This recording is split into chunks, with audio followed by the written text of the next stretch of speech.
Okay, this is a unit and lesson plans assignment. It's really a lesson plan decision assignment. Um, so you're going to make a decision on what type of lesson you want to do. We will not have a final. We will have this instead of a final. For those of you that are not College of Education students, you chose to take this class, and this is what these are the types of things we do. So you're just going to make a decision right now. You're not going to make a lesson plan. So let's go through this. Um, there are two types of teaching tools educators use to teach content to their students. One are unit plans and lesson plans. So um, we there we go. Unit plans cover an entire concept in a particular subject. For example, let's take mathematics as the subject. We can't teach mathematics in one single lesson. It has to be broken down. Furthermore, there's several concept areas within mathematics: addition, subtraction, fractions, calculus, etc. So these concept areas are what we call units. So we want to teach, say, addition for first graders. We would have a unit that would probably have several lessons in it. We'll talk about that in a minute. So again, let's use mathematics as a subject and algebra as the unit. So there's several aspects of algebra. For example, adding, dividing, inverting, fractions, and things like that need to be broken down. So these are what will become the individual lessons. Okay. Lessons are basically the day-to-day teaching tools to impart the goal of the unit.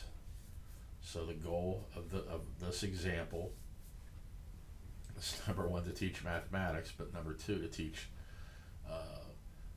algebra. So in K through 12, lessons are generally taught in 50-minute periods. They do have block stuff that can be up to 3 hours and things like that. But for this assignment, you're going to be dealing with a 50-minute period. Therefore, it's important that you choose something for your lesson plan that can be taught in that time period.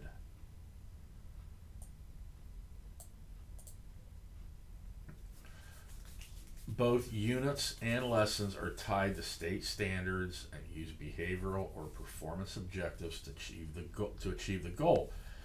And this is why you're making a decision now, because eventually, as the course goes on, we're going to talk about finding standards and finding behavioral performance objectives that are going to go with your decision to make your ultimate lesson plan.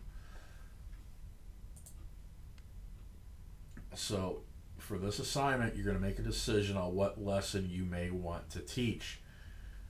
You are not, I repeat, not making a lesson plan at this point. You're just making a decision. So you need to think about it, and it needs to be something that you really can't change your mind. Because again, we'll be using the rest of the class to find objective assessments, align standards, and we're going to do that easily through technology.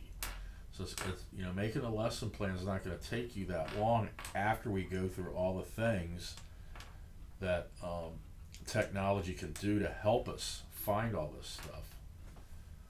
Okay? So what you're going to write is just 4 lines on a Word document. So here's the example, and you cannot use this one. The subject, in this case mathematics, the unit will be algebra, the lesson will be adding fractions, and you need to pick a grade level. Okay, so you need to decide what may work for you as a grade level. Again, I understand that there's several people in the class who may not be education majors, but you're going to have to think outside of the box on this one. You cannot use university level courses. It's got to be K through 12. And that's because, this class looks at finding standards and behavioral objectives for K through 12, not college. So don't even go there. Okay? It's not gonna work. Okay? Finally, choose something that's within general academic subjects. Math, science, reading, so forth. Um, I've had students, go way out in left field and say they want to do pole dancing and baking a cake and stuff like that. And you really may want to teach something like that, although I don't know about the pole dancing. But we're going to have, throughout the course, we're going to find standards. So if you have something way out there, we're not going to be able to find standards for them that easily. We'll be able to find them, but it's going to be much harder.